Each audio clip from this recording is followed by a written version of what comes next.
నాన్నగారు, నాకు ప్రశాంతత కావాలి. నిద్రపోనిస్తావా? అలాగే నాన్న.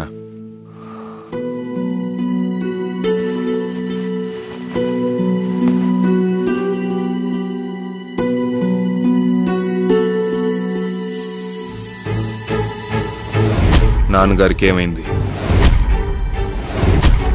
నిన్న ఆఫీస్లో ఏం జరిగిందో చెప్పండి. ఏంటి రంగారావు ఇది? ఏముంది బావగారు, అగ్రిమెంట్ పేపర్స్, వాటి మీద కూడా సంతకం పెట్టండి. ఎందుకు? ఎంతకాలం ప్రజాసేవ అంటూ ఈ పిచ్చి స్కూల్ నడుపుతావు?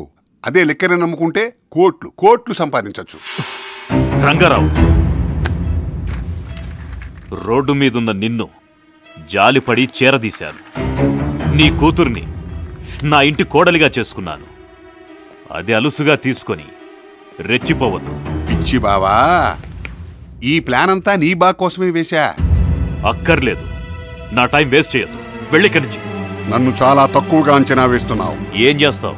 నా సంగతి నీకు తెలియదు. బెదిరిస్తున్నావా? బెదిరించడం కాదు, ఆర్డర్ వేస్తున్నావు. మర్యాదగా సంతకం పెడతావా పెట్టవా? పెట్టను. పెట్టవు. అనవసరంగా గొడవలు పెట్టుకుని మీ జీవితాన్ని నాశనం చేసుకోవద్దు బాబు. సివిల్స్లో మంచి మార్కులు తెచ్చుకుంటే మంచి పోలీసుని అవుతానేమో గాని ఇప్పుడు అన్ని కొట్టకపోతే మంచి కొడుకుని మాత్రం కాలేను. చూడు, ఈ కేసు ఎట్టి పరిస్థితుల్లోనూ మనం గెలిచి తీరాలి, ఓడిపోకూడదు.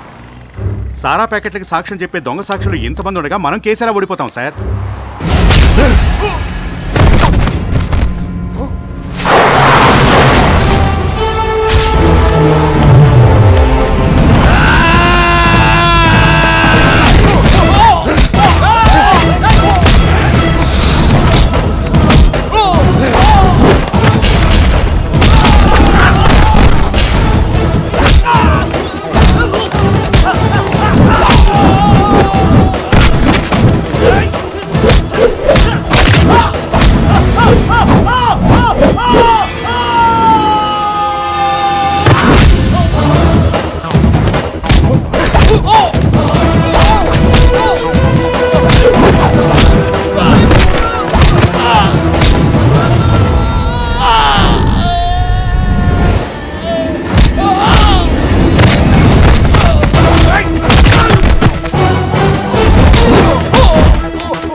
మా నాన్నగారి మీద కాలేస్తావా?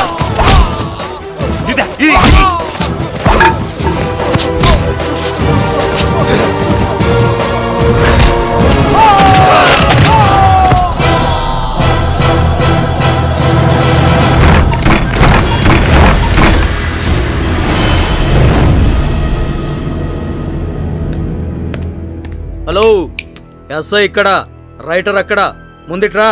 నీకు చెప్పి వాడు రాసి అది క్రైమ్ అని తెలిసి అంత సీన్ లేదు ఇక్కడ. అందుకే డైరెక్ట్ గా సెల్లోకి వెళ్తున్నా. ఏంటి నువ్వు చేసిన నేరం?